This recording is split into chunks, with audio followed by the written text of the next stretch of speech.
Assalamualaikum warahmatullahi wabarakatuh. Kami dari Kumpulan Alfa TKRS Sekolah Kebangsaan Masjid Baru akan menunjukkan ikatan dan simpulan. Yang pertama, ikatan buku sila. Buku sila ini untuk mengikat tali andung.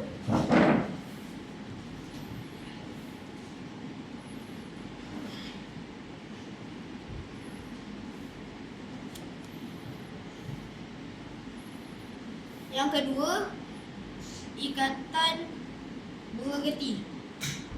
Fungsi dari ikatan bunga geti ini untuk menyambung dua tali yang tidak sama saiz.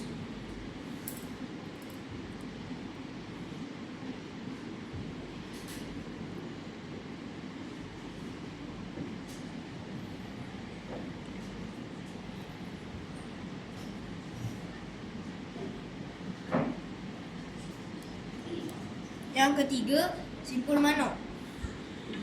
Simpul manuk. Kegunaan simpul manuk ialah untuk mengikat tali pada bok atau sampas semasa belayar dan mengikat tali pada batang kayu.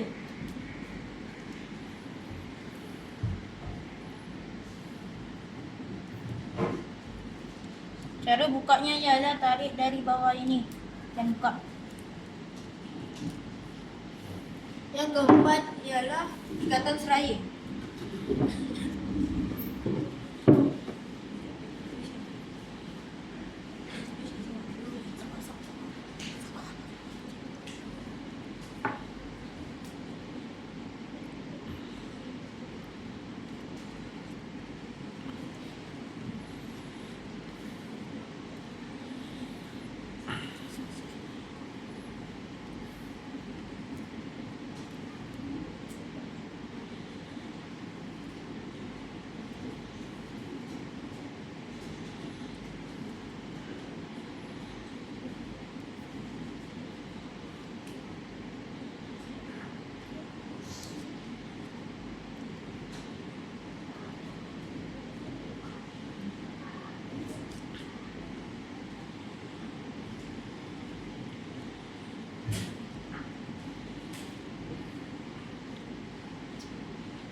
Fungsi seraya adalah untuk menyambungkan dua batang kayu.